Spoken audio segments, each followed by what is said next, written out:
Welcome to Life, Passion and Business. A little bit of a different show today. I am in full-on event mode, getting ready for reasons and results. Lots of things happening in that. So I thought I would come on and talk about that briefly, and then we are going to go into a show. So the event is on the 24th of August, going through to the 28th. It's 5 days of amazing people talking to us about all the things that we need to know to get the good reasons and to have an amazing result. So this is all about getting the head straight. It's about finding passion, finding vision, getting through the resistance, implementation and accountability, and getting stuff done. All the things, all the good things that having a good life is all about, and the things that Life, Passion and Business actively promotes. So as I said, that is on the 24th of August, and there are 19 speakers now booked into it. We were hoping for 20 and it could happen, but I think we might stick with the 19. I'm just so looking forward to it, so excited. It's amazing to be talking to these people. Just such a fantastic opportunity for you to touch in with some of the best in this kind of area. So that's Reasons and Results, 24th to 28th of August, and you can find the details at the lifepassionandbusiness.com website. You can find it in the show notes above, or you can search for it online. I'm sure it turns up by now. So that's me at the moment. I am now going to pass you over to a throwback show, which was Gemma Ray. Now, Gemma Ray is one of our speakers at the event, talking about self-discipline, and this was the book that she wrote a couple of years ago, and this is the story of the creation of that book, and it's well worth a listen. So do check it out. Gemma is a total scream when I speak to her. It's quite amazing the stuff that she's prepared to say. Since this podcast, she's brought out a second book. So the first one was called Self-Discipline, and the second book, Stop Procrastinating, Start Living. You can find both of those on Amazon, and I will put the links in the show notes. So there you have it. It's Gemma Ray. I hope you enjoy the conversation, because I certainly did. I feel like I've stripped all of my clothes off, including my knickers, and I've run down the high street, and everybody's looking at me. My name is Paul Harvey, and this is Life, Passion and Business. We're about helping you explore, finding your passion for life and the work that you do.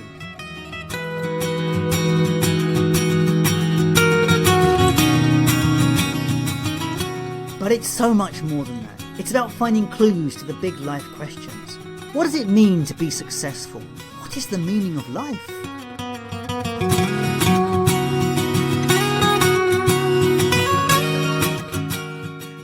If you're looking for more, then join me on this journey, where together we will discover through interviews, tools and tips how to live life full of meaning, passion and purpose.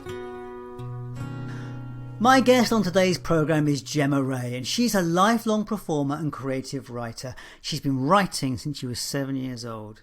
Her career path was from the civil service to radio, starting as the traffic tart. Yes, traffic tart was on her job title on the contract. Her current business role is a communications coach, and she supports clients to communicate on all levels through any medium. She draws on her past experience as the radio presenter, vocalist, actress, public speaker and event hosting, and she transfers those skills to clients through the coach media of coaching. So Gemma works with a number of business owners, influencers and career climbers to increase confidence and improve their storytelling. But as ever, we're here to talk about the person and not the career. And Gemma has just become a published author, and that is a story worth sharing. Gemma had a successful life as far as anyone could see from the outside, but it was not working on the inside. And that road to self-discovery and reconciliation with herself also led to a breakdown. It was the process of recovery from that breakdown where the idea or the possibility of writing a book was born. Now that book sat in her mind for quite a while before actually hitting the page, and it would not have seen the light of day without a friend pushing her to get the job done. Do it now. And within the space of just 1 hour, it was mapped out and the first chapter was written. The book is called Self-Discipline. It is a how-to guide to stop procrastination and achieve your goals in 10 steps. Now, listeners, there is a Kindle offer on this book operating now until the 13th of December. So if you want to get a copy of this book at a really amazing price, get to Amazon now. The book is called Self-Discipline by Gemma Ray. This interview is the real story behind the book, what it feels like to publish and promote your work. Apparently running naked with no knickers and unshaven legs. It addresses the big issues around getting stuff done. We touch on some of the tools and tricks in the podcast. We also talk about mental health and the wellness spiral, and all of my usual questions of life, passion, success and purpose. Gemma is a natural speaker, and this is a fun, livelier journey about real life while living in a caravan. I hope you enjoy the conversation with Gemma Ray. Welcome to Life, Passion and Business, and today I am delighted to have with me Gemma Ray on the line. And like a lot of my connections, of course I ferret them out from online, and Gemma had written a new book and I was intrigued by the book, and so we reached out, and of course it's perfect timing for her and perfect timing for us as well. So Gemma, welcome to the programme. Good morning. Hello. Hello. So, okay, how did you get here? This is a stock thing. I always ask people, what's the journey been? Because obviously you're now a published author. I know. Scary. I'm sure there's been a journey towards that place. How did you Oh, well, do you know, I've always loved writing from a very, very young age. It's definitely been one of the things that has kept me going. I've kept a diary since I was about 7, on and off. Wow. Journaling has been a huge part of my life for both work and business. But I actually, expression, I think, is definitely one of my values. I just have to be able to express, whether that's on stage, because I do a bit of theatre, singing, writing, performing. And I started my career as a radio presenter. I won my job as a traffic tart. That was my actual job title on my contract. Traffic tart. Couldn't get away with that now, could you? Me Too and all that. So I won my job as a traffic tart and began presenting the traffic news on my local radio station, Rock FM in Preston. And it was funny, actually. It was my best lesson in perception. Yeah. I knew I'd an audition for this job, so I had to compete with other listeners to get this job. And when I found out, it was like a pre-record. I didn't realise I got the phone call when I was at work. And at the time, I was working as a civil servant, and I hated that job. So I got the phone call from the radio station on the Thursday afternoon. I was expecting to find out on the Friday. And of course, they did this pre-record and going screaming mad in the office. Oh my God, I've got my job on the radio. So the first thing I did was walked into my boss's office and told him to shove his boring job up his arse. And I was going to start on the radio the next week. What I didn't realise was that I was walking away at 19 from a 20 grand a year job as a civil servant, and I started on 9 grand a year on the radio. And that was the best lesson in perception that I've ever had, because it made me realise that things aren't always as they seem. And so my career has taken me through radio, copywriting, sales, but also into PR and marketing as well. And my company, I have a company called Bragging Rights, because it is all about sometimes the bragging rights that you can get from whatever you've put out there in life, you know. And so, yeah, that's kind of been my journey, is moving into, I've always sold something now, whether that's a song on the radio, a local client, a concept, now it's a book. It's always kind of got its heart in sales, I suppose. So the passion is the communication, the writing? Definitely, yeah. The passion is definitely communication. So I kind of badge myself, because it's really difficult to explain what I do, you know, and all the gurus would tell you to stick to one thing for marketing purposes. So stick to one thing, but it is quite difficult to blend everything that I do. So I call myself a communications coach. And I help businesses to communicate, sometimes internally with their own staff, sometimes with themselves, but a lot of the time it's out to their relevant audience in a medium that's right for them and their business. It sounds we do a similar job with different titles. Yeah, possibly. My family basically call me a gobshite. I'm Chandler, because, you know, like Chandler on Friends, nobody knows what he does. My whole family call me Chandler. Okay. So, yeah. It's funny, you know, like one day I can be helping a client get TV coverage. I can be writing a eulogy for somebody's loved one's funeral, and I can be shooting a video for social media or something. So it's very, very varied, very different, but fundamentally it all comes down to being able to express the right message to the right people. And you're very passionate about that. I can see that. Well, I love it. Yeah. I have the advantage of being able to see you, but obviously my come. But I can see how much you're shining when you're saying this. I tell you what, though, I am struggling with making myself shine, because that's very alien to me. So writing my own book and putting myself out there. I mean, I only launched it less than a week ago, and I've found it incredibly tough. I'm so used to promoting everybody else and shouting about their amazing things and amazing achievements that they've done, or a product or a concept or a service, but actually having to do it about myself. I feel like I've stripped all of my clothes off, including my knickers, and I've run down the high street and everybody's looking at me. That is quite a vision. Yeah.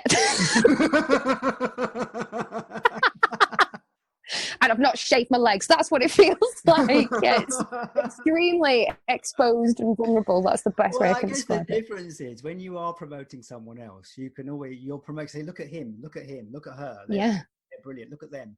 But now you're doing exactly what your parents told you not to. Look at me. Look at me. Exactly. You're being a show off. Stop showing off. Those horrible 3 words that you get told as a child that I try not tell my own son. It's a totally alien concept. And I'm not doing it that well, if I'm honest, this week. Well, you are, because we've connected at the right time for you. Yes, definitely the right time. A conversation about this. So, okay, so you have launched a book. So I guess let's talk about this book at this point, because it's interesting. And I have looked at, I've got the copy. I've got my copy. And I haven't done my review for you yet, and I will. Oh, thank you. A bit biased probably, but it's really useful. The book is called... You're not going to say, are you? Self-discipline. It's very long. Self-discipline, a how-to guide to stop procrastination and achieve your goals in 10 steps. See, I knew you'd have it much better, say it much better than I did. That's only because it's on the screen in front of me. Full disclosure. I always get some of the words mixed up. No, self-discipline, a how-to guide to stop procrastination and achieve your goals in 10 steps. Wow. Mm-hmm. The one that's floored me at the moment is coming up with 100 goals. Yes. It's hard, isn't it? That has totally floored me, because some of them are definitely aspirational and never going to be a goal I would go for. But I think if you're somebody who's like yourself, you're an entrepreneur, you're in this space where you kind of answer to yourself, you do tend to go through life with lots of ideas, and especially in the online world that we live in now, you and me, we're in similar groups out there on Facebook, for example, LinkedIn. And you see what other people are achieving, and sometimes you just want a piece of the pie in the action. And doing that exercise, the exercise is to pretty much try and nail down 100 things that you want to achieve. And the exercise is to then audit that list and go back and figure out which ones are actually true to you and right for you. Because I'll give you an example. I used to follow some gurus who always talked about flying business class. Let's go to America and fly business class. And I remember a couple of years ago making a vision board and putting that as one of my goals. I want to fly business class. And it was only actually when doing this exercise of the 100 goals came up a couple of years later, and I started doing all of mine. And I did put that down. And I looked at it and stared at it and thought, do I though? Do I really? Am I actually that bothered? Do I really want to be spending 4 times the price of a ticket to just sit in a better seat with a pop-up screen, have some fluffy socks, and maybe get a glass of champagne? No, that's actually something that I've seen other people talk about was an achievement for them, but it's not right for me. And especially now I'm renovating my house. Do I want to fly business class, or do I want nicer tiles in my kitchen? And the answer is always going to be the tiles. So, yes. And I think sometimes it's really easy to get sucked into this online world, this rose-tinted world that we live in digitally, and be able to really take yourself offline, do a digital detox, write down everything that you want to achieve, and figure out which out of those lists, which out of that 100, the top 3 are the most important to you, and what will make a massive difference, not to necessarily your finances, but how happy you are, how you feel in your life, what you've achieved. So that's why it's one of those exercises I love. I think it's a great exercise, and I wonder if part of the problem in life, or the problem out there in the world, this idea that's, that you've written the book for, is part of how far we've traveled in terms of life has become so complicated. As you said, you had a desire to travel to America because it was someone else's desire. We are so fed Yeah. these things from what Yeah. we see around us. That is success. That is success. That is success. That's success. Well, what's success for me? And I don't think many people Yeah. know. I don't think many people know either. I think I'm still struggling to know. Well, let's have that conversation. So, we were all sold this idea of success. I mean, I grew up, all right, I'm 55, and I grew up with the concept of study hard, work hard at school, Yes. get good exams, Mm-hmm. Get a good job. And my mother said, get a job. Doesn't matter what job, get a job and stick with it. That was my mother's career advice, which unfortunately I did take. So you did that sort of thing, and you would meet someone, you'd buy your house, you'd have the car, and you have the family, and that was it. And then at some point, you can retire and enjoy your life. It's kind of like in the reverse, it has completely gone. And I think I talk about this in the book. There's a brilliant guy called Sean Acor who wrote an amazing book called The Happiness Advantage, right? And he's got a great TED talk on it as well. So search for Sean, Shawn, Acor, ACOR, on TEDx or TED Talks. It's 12 minutes long. But he talks about success, and we're never going to achieve success as human beings, because once we get there, we move the goalposts. So I use in my book an example, because I've come from that sales background. So in the past, when I worked in radio sales, let's say, for example, in March, our target was to earn 20 grand that month for our department. If we hit 20 grand, we got a bonus. Brilliant. But do you know what? In April, they'd put our target up to 22 grand. So you could never ride on the coattails of achieving your target for long, because the target would just get changed. It would just get moved. And the job does become harder and harder and harder. And I think a lot of us are guilty of doing that. Myself at the moment, we are renovating a house, and my husband, God love him, is just waiting to move in. And it feels a little bit like, I'll be happy when we've moved in the house. I'll be less stressed when we're in the house. Where the trick and the hardest thing for any of us to do, especially in this fast-paced world where we get instant gratification at the moment, is to be happy with what we've got right now. We've only ever got the present moment. And to be able to be grateful and happy for what we've got right now, I think, is the biggest trick for any single person. Yeah. I'm in the same question. I mean, this is my podcast talking to you, but I spend a lot of time bearing my soul in this podcast a lot of the time. I mean, one of the issues for me is I struggle to find out what joy is, what actually makes me happy. It's like I'm generally happy doing whatever I'm doing, but whereas once upon a time there was the hedonist thing, go to party. The whole idea of going to a party now makes me go, oh God, do I have to? Yeah, exactly. I would so much rather be at home in my pajamas and not have to colour my eyebrows in. It's like where is it? I think there was in a group that we're both in. There is a plan to do a 90-day project, which we're all doing. And one of the things in that group was the question is, what is it? What do you do for fun and joy? And it's like I had to kind of go, bloody hell, I've not a clue. I mean, running is the big thing for me at the moment. So I do a lot of time running. So I recognize it's different as I've changed. But I do wonder, I find a lot of people spend their life getting out of their life, as in drinking to get out of their life. Yeah. Or watching a film or binging on Netflix, where they're now out of their life. They're in someone else's. I lived like this, actually. This was kind of my journey towards writing this book. Yeah. I've stopped drinking, actually. So I actually stopped drinking in April. I had a blip in August where something went wrong, and 2 bottles of wine later and one mega 4-day hangover. Haven't touched a drop since. So, we're now in December, so I've done pretty much 8 months with one blip without alcohol. And it was very kind of a conscious decision to do that, because I wanted to feel everything, good and bad. I wanted to stop medicating with alcohol. And that's been part of my journey. It was 3 years ago when life just felt a little bit fake. And I came across a book called The Miracle Morning. I know you're into your morning routines as well.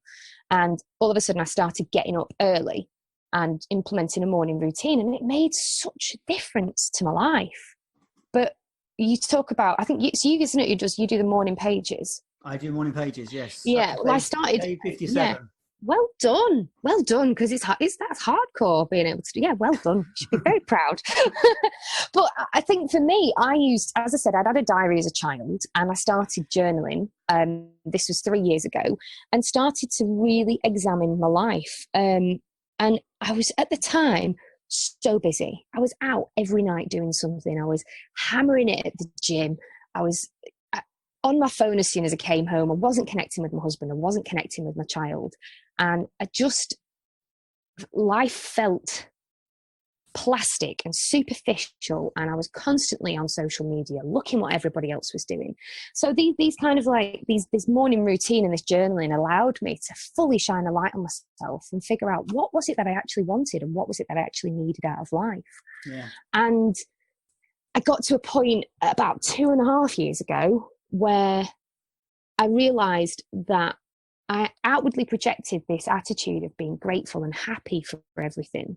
And I was always the peacekeeper. I always saw people from their perspective. You know, they used to call me Kofi Annan in the radio because I'd be like the peacekeeper between the commercial department and the on-air team. And I always saw both sides to every story.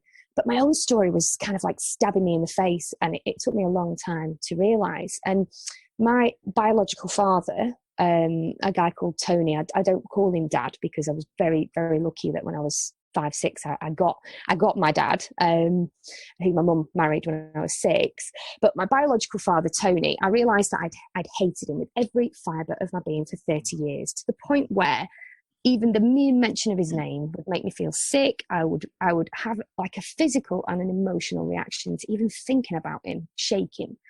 And my child had turned 5 in this particular year. And I think watching my little boy in his first school play, you know, his first day of school, the first school shoes we went to buy, the first time he brings a reading book home, it ate away at me that year, because it was like, how could he, Tony, walk out of my life at this point, because it is just so joyful. You talk about joy. Joy for me is my kid, you know, looking at my kid and watching him, and it just ate away at me. So one of my clients at the time was a born again Christian, and she said, you know, big J dog, big Jesus up there. He talks about love and forgiveness. Have you ever tried that? And it was like a lightning bolt, you know, like they say, just hit my head. It's like, oh my God, yes, of course. I've spent 30 years hating him. That's why life feels off and awful, because I'm outwardly projecting this amazing, happy personality, but inside I am just full. It felt like I was black inside. Mm-hmm. So I found Tony on Facebook, and I literally sent him a message to say, hi, Tony, can I come and see you sometime? And I worked through, with the help of some amazing people. Shari Teigman is one of them. I'd love to mention, you know Shari too. I know she's been on your podcast. Yeah. She's amazing. And, you know, Shari was one of those people that kind of helped me process those emotions. And I made the huge decision of contacting him to tell him I had forgiven him, and worked through a lot of my issues. And I didn't get that opportunity because he died a week later. Yeah. Yeah. So that it was a soul destroying time. That's the best way I can describe it. And I was really lucky that I'd spent the week before trying to see things from his perspective and seeing the gifts that him not being in my life had allowed me to have a proper family unit with my mum, my dad, who's technically, you know, my stepdad, my sisters. It had allowed us to have a proper family unit, and it allowed me to be grateful and show what I didn't want from life. And at his funeral, I publicly declared my forgiveness of him at his funeral. I stood by his graveside as they put his coffin in, and I'd written a letter to him, but to myself as well, to forgive myself for things that I wasn't proud of. And I just basically said, you know, for everything you chose to miss, we choose to rewrite our history with love and forgiveness. And we are so grateful for everything that, you know, without you, we wouldn't be here. Rest in peace, and threw it in. And it was the most pivotal moment of my life. And I feel very lucky that I got that closure. 30 years of pain was gone. And unfortunately, a week later, I did have a nervous breakdown. And it's like I shattered into a million pieces. But in order to put those pieces back, I had to examine every single one of them closely and go, is this actually me? Am I going to put this back? Hopefully the breakdown was what caused the breakdown. Was it the process you were going through? Yeah, it was all very, very quick. So I'd started coaching. It literally all happened within a 4-week period. So to have that, it was the first kind of foray into coaching that I'd ever done. And people listening to this. Hello. Sorry, I knew that'd happen. Phone call. So yeah, it was the first kind of foray into coaching that I'd ever done. Yeah. So it was the first time I'd ever had to examine myself and think about why I did the things that I did. And for anybody listening, and yourself, you've probably been through this, it's really difficult at the start. It brings up a lot of things about yourself or your past that you didn't realise has affected you right into your adulthood. So it was very kind of fast-tracked. I made that realisation that life wasn't right. I got some help with coaching. I started down the route of learning of what was happening. I decided to forgive my dad. I contacted him, and then he died. And it was the breakdown was a lot of regret. You know, it's dealing with those demons that we hold in some ways, and it's I know exactly where you've come from and been there. Never went to the breakdown from it, but I know what you mean. And I think like mental health has definitely moved on, even in the last 2 years. And at the time, it was not something I ever even thought to go and see my doctor, get some medical help. I think there was still a bit of a shame and a stigma attached to that, even 2 years ago. Whereas to see people open up about the mental health now is absolutely incredible. And I was lucky that the thing that brought me back to me, the thing that helped me heal, was the morning routines. It was the stuff that, you know, that's why I wrote the book. It was the stuff that I've wrote about in the book that helped me get back on track, figure out who the hell I was, so I was able to then live the rest of my life. And writing a book about self-discipline when you are a person who feels like you're not very good at self-discipline is a bit of a contradiction. But I wanted to write something that wasn't in your face. It wasn't look at me and what I've done and you can do this too. It's very honest. It's very, listen, I have not got all my stuff together, but when I practice just a few of these little things, life is a lot easier and a lot happier. And I wanted to share that journey with other people because it saved me. It really did. There's something which has occurred, and I've heard it in several places, and I've done my own thoughts on it recently. And I mean, in the podcast, I'm creating a few resources for people just to go and look at, like the ones about morning routines, and there'll be others as we go, just some resources. But one of the things that occurred to me recently is the spiral, and I think we live as humans on the spiral. And I don't think anyone realizes, and there's no set point on the spiral. So when we're on the up, we're going up on the spiral, and our sense and our well-being keeps going up. And then as soon as we kind of struggle, we start to slide back down again. Yes, and the point is, unless we find some way to put the brakes on, we will hit the bottom. And most people just go up and down on the spiral. So you have good days when you're going up and bad days when you're going down. And I think as entrepreneurs, people that don't have the safety net of the company or someone else, you know, around us, I think we're very susceptible to the winds and wanes of the spiral. I particularly, I can see myself going down, and some days it's like I'm like, I've got to stop this. even just that visual is really helpful. You know, I can see at any point now you've said that, I think that's really powerful because I can see in the future. I would be able to say to myself, whereabouts am I on the spiral right now?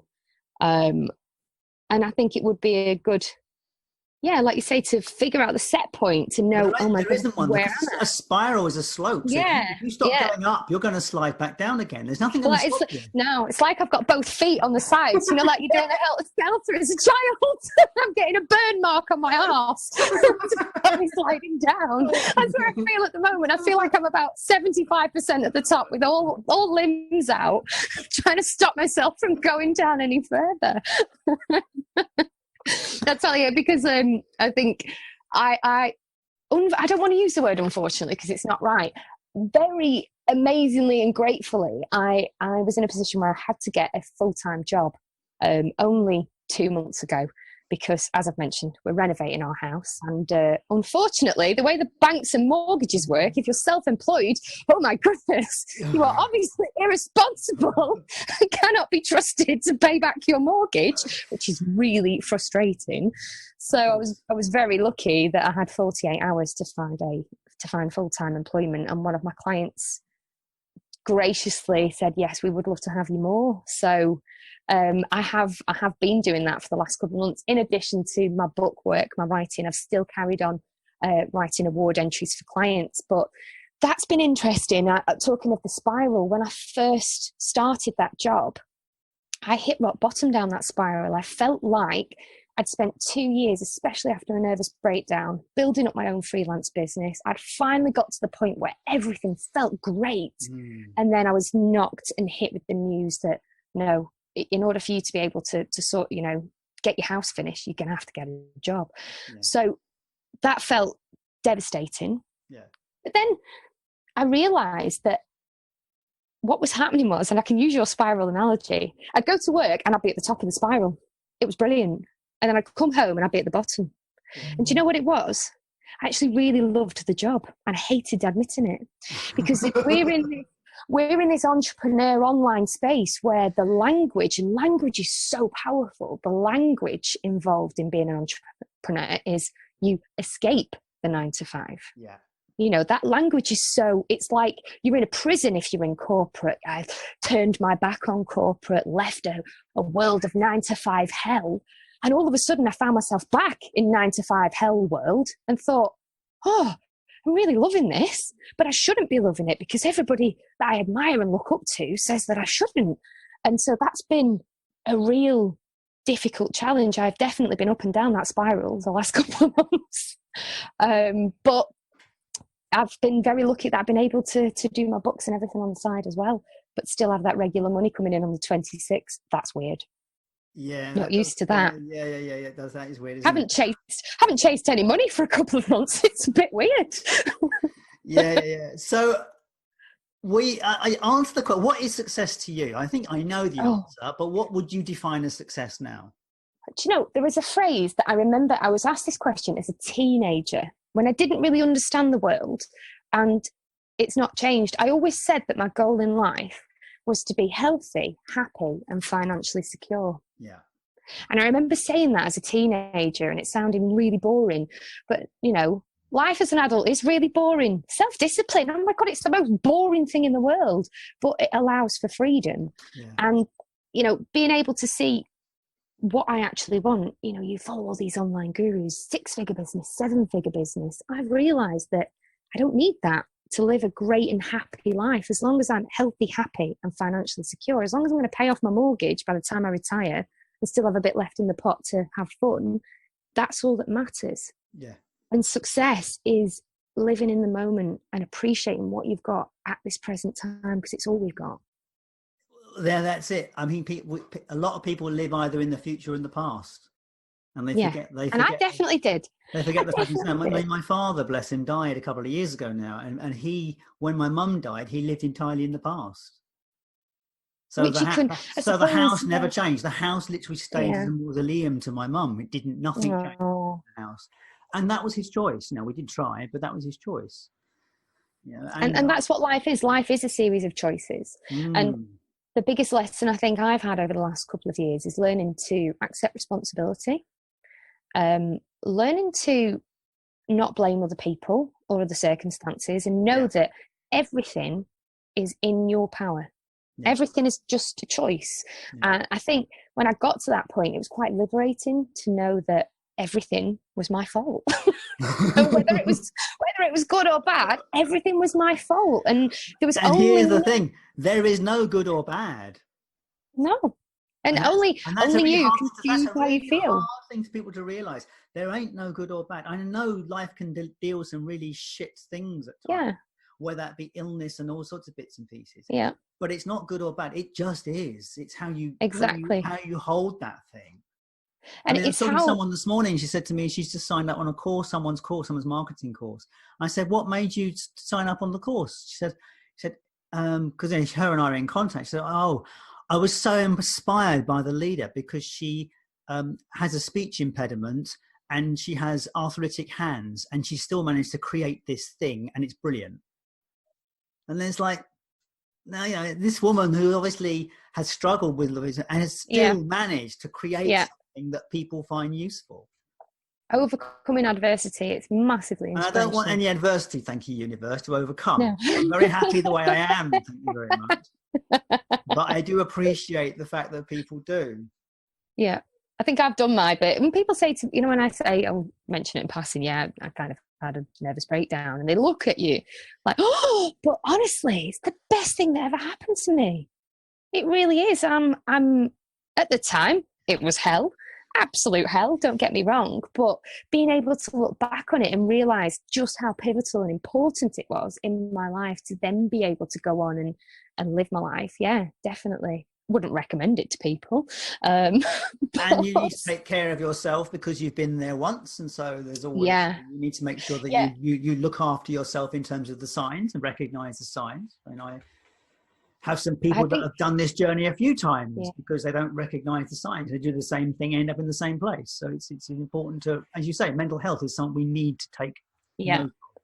Definitely. And I am extremely lucky. My husband, who has never been coached ever, is the most amazing coach that anybody could wish for. Fantastic. And he, you know, when my biological father passed away, my husband was my rock. I just, you know, I broke into a million pieces, and it was him who helped me put things back together. And we just have a really good time. We communicate very well. We argue a hell of a lot. We fall out, especially about the washing up. But he is able to see the signs in me and me him, and know when I'm falling down that spiral, and get me to open up and get me to figure out what it is that's going on. And I am extremely lucky that I have that. I have that in my life. But I think because he watched me fall apart and helped put me back together, it made him the best coach that I've ever had. That's wonderful. He really did, So very grateful to him. And bless him, he's building our new home, and he's physically building it himself. He's done a heck of a lot. He's done all the electrics inside, and he's managed the whole project. And there've been times where I'm working full time and living in a caravan and having to deal with me and our crazy dogs. So but he manages to keep everything together, and I look at him in absolute awe because he's not in the same kind of spaces that you and I are. He's not seeing other people and learning constantly, being inspired from other people. He's going off his gut feeling, and he's carved his own path through life, and it is incredibly inspirational to be a part of. I'm very, very lucky. He's my best cheerleader. And he's really fit, and he doesn't realise. Now I'm going to look at some pictures of him now, aren't I? I am well punching. I'll find some photographs of him now. I'm going to look at the Facebook feed after this. So tell me, I always get to this point in the conversation when I'm talking to a guest, and it's a strange question. It's like, is there anything I should have asked you that I didn't? Oh. And the reason I ask this question, and I say this every time, is because I don't want you to put the phone down on me and go, I wish I'd said so and so. What would you say, given ultimately to say anything you wanted to? Putting my sales hat on now. Maybe you should have asked me how I get a copy of my book. Well, that will come. I'm sure there will be a promotional slot for you. Do you know what? Even just saying that makes me feel. Yeah, I can see you have cringe. Visually, you've changed. But if I was talking about a client's book, I'd have no problem whatsoever, at all. Yeah. Oh, that was horrible. No, I don't think so. I think we've had a really good one, really good chat, and I very much appreciate it. Okay, so all right, let's talk about the book then. I know we've talked a lot about the book, but there's always more to say about it. So stop cringing. So when you wrote this book, who did you write it for? Me, to see if I could. So who is the ideal person for the book? I mean, that's the point. When they say write a book, they say write. They always say you should write the book that you need to read yourself. This is why I did it. Okay. But the irony, So I have a partner on this. He's a friend of mine called Ben, and he lives out in Thailand, lives his laptop life in Thailand, lucky boy. And he challenged me to write this book. But the irony is I had no self-discipline to write it at first. So it stayed an idea in my head for 3 months. And we had a Zoom call planned in for an hour. Yeah. And the first 10 minutes we're chatting away. And he's like, have you even outlined the chapters or anything, or any ideas? I was like, no. So we'll tell you what, for the rest of this call, stay on the line, but make a start. So I took a piece of paper and did like a mind map of everything that I knew on this topic. And he said to me, just use everything you've been doing anyway. Because a lot of the things I outline in the book are to do with time management and saving yourself time and streamlining things. And I use these kind of hacks with other clients to help them save time. So it's like, just write down everything you know. And within that remaining 45 minutes, not only had I written the chapter structure, but I'd written the first chapter as well. And I realized, like, actually, this does not take a long time at all. So I wrote the whole book in 3 days. It was done in 3 days. Well done. But then I didn't pull my finger out my arse for 18 months because I was scared of putting myself out there to actually release it. So that's not uncommon. I know, it's horrible. It's such a... At first, I was going to do it in a pen name. I wouldn't have had a problem doing it in a pen name. Just get it out there. It wouldn't have mattered. But because it's my own name on the tin, it's so... And it's funny, like my mum ordered a copy of the book the other day and I went round, she took my little kid to a panto. So I went to pick him up and she's like, oh, my book's come. And it was really weird because it was like, oh, you've bought it. And she looked at me, she was like, of course I'm going to buy your book. But it was such a strange concept. My mum stood there holding a copy of my book. So I took a little picture of her. And so in order to kind of like, it's only been out less than a week and I've got some amazing reviews because I sent it out to about 100 people actually 2 months ago for them to read. Mm-hmm. And that was extremely nerve-wracking because I wrote it such a long time ago. And now we've come, and even though I wrote it in 3 days, I have edited it many, many times. Yeah. To a point where it becomes unrecognisable. You know, when you go back to a piece of copy and you've edited it so many times and you're like, oh, I don't even know why I started this. Can't see it sometime after that. Yeah, and it's funny because even now I read back the pages and go, did I write that? That's quite good. But the feedback from that initial reader group has been very shocking because it's been so positive and it wasn't something I expected at all. And so, yeah, there've been a few tears of joy over the past week reading people's responses, and a lot of them I can't share because they're very personal. But people are generally saying like, "Oh, this is just quite honest and refreshing," because I don't have it all together. I don't. But even if you adopt some of these things, they make such a difference. They really do. There's two things that come to me on that one. Is one of them is your resistance to writing the book. And I think most people's challenge to do anything is the resistance to start. Yes. It's because you try and make it perfect. No, but not that. It's that we create the journey bigger. We create the obstacle that's actually bigger than sitting down. I might have heard it 30 years ago. So an author talking, the hardest thing about writing is getting your ass in the chair. Yes.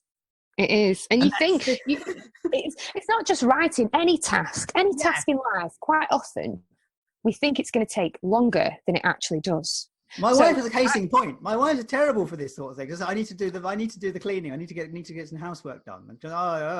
And she'll sit on the chair and moan about doing the housework for an hour plus. Yeah. And then get up and do something in 20 minutes. Go, oh, that was good. Well, I actually did an exercise where I timed how long things take. Yeah. So making the bed was something ridiculous, like 27 seconds. Mm-hmm. And running off around the bathroom, 2 minutes 30. And when you start timing things, my coffee takes 1 minute 37 to pour. As soon as you hit that switch, it takes 1 minute 37. So I started doing like some squats while my coffee was pouring. And there's a great book, Jeff Olson's Slight Edge. It talks about, the cumulative effect of your actions. And if you can break things down and know how long things take, not only can you have no excuse of getting them done, but you can plan your days better. So I tend to work in Pomodoro time. I don't know if you've come across this before. Okay. So 25-minute on a task, 5-minute break. And timing things. So timing how long it took me to write an article, timing how long it took me to schedule social media for a week. It helps me plan my week in advance to make sure I've got enough time. Yeah. Because I am a yes person. I will say yes. But being realistic and knowing how long things take and looking at my week ahead and the gaps that I've got has really helped me to be able to say no to people. Yeah. And to make sure I've got that time for my family and not be so busy that I forget to live. And that's, overcoming overwhelm by being realistic in my approach has been huge, absolutely huge. Yeah, it's amazing how sometimes some things are really actually quite easy to do when we actually do them. And it's the journey in our head that's different. It's like I put the washing on just before we chatted, and I looked at my clock and it said 10:57, and I knew we were talking at 11. And the washing was in the machine by 10:58, and I would have left that, whereas it's finished now and it's ready to go in the dryer. Yeah. And get it done. Do it, it's done. Great phrase. I say it often. Do it, it's done. No. Like it takes less than a minute to put the bin out. So why am I looking at that pile right there in front of me of the recycling that's not been taken out? So to wind us up and to come to a conclusion, because we've been talking a while and I love to talk to people, and I could go on. I mean, I think you and I are quite matched here, so we could probably trade stories for quite a while. So tell me, how do people get hold of the book? It's on Amazon still? Is it still? It is on Amazon. It's on a special price on Kindle, isn't it, at the moment? It is. It's only 99p. Whoop whoop. How long will that stay 99p? I don't know. Ben's the boss of all that technical stuff, and he just gets cross with me because he tells me these things 100 times, and then I'm like, yeah, whatever. So with my marketing hat on, you probably want to put a deadline on the 99p. Then you can encourage people to get there before the deadline expires. Okay, you're doing this today? This will go back today, yeah. Right. Okay. Yeah, I think it's till Thursday morning. Yeah, it is actually. It's 99p till Thursday. There is. Okay, so we need to get this out there and make sure it happens. Okay, so 99p, you can get the book for 99p, so do it now. And other than that, there is a physical copy. Is there a website associated with the book? Yes, mindandbodyworld.com. Okay, you can send me the link on that one. It will be on the website. Anything else we need to know about you?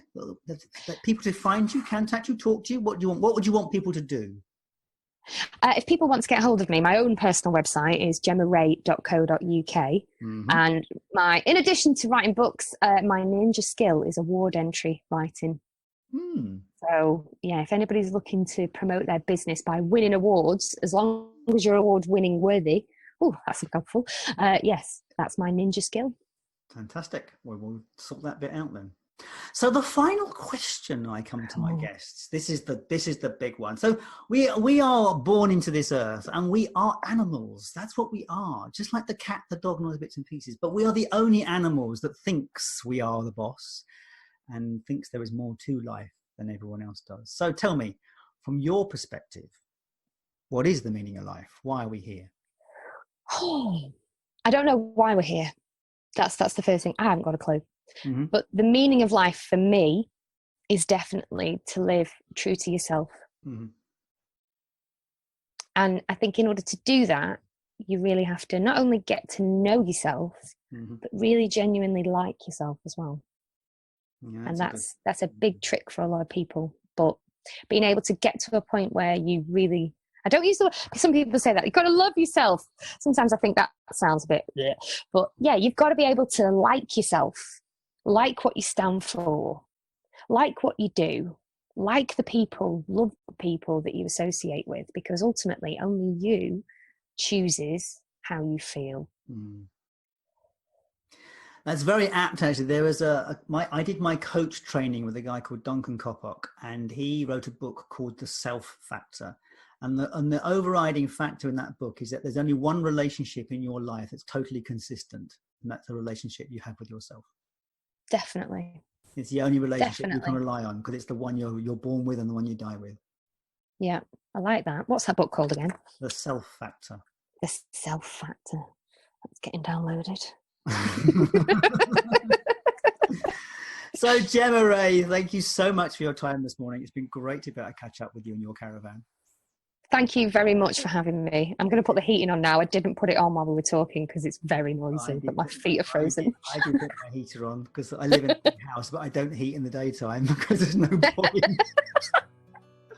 Oh, we're such grown-ups. We Listen are. to us talk about heating. I don't want to be an adult anymore.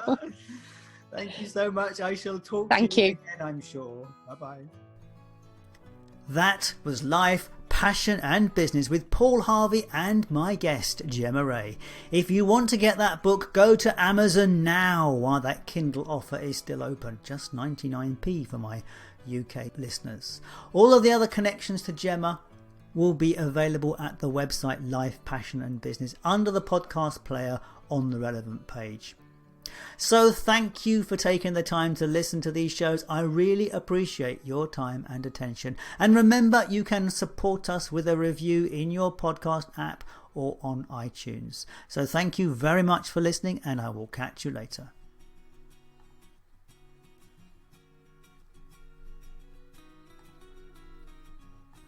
I hope you enjoyed that rerun with myself and Gemma Ray around the book Self-Discipline. If you want to connect with Gemma, please follow the links as suggested. What else can I say about that, really? Nothing much other than that Gemma's an amazing woman. Do come along, check out the Reasons and Results page. It's in the show notes above and on the web page, of course.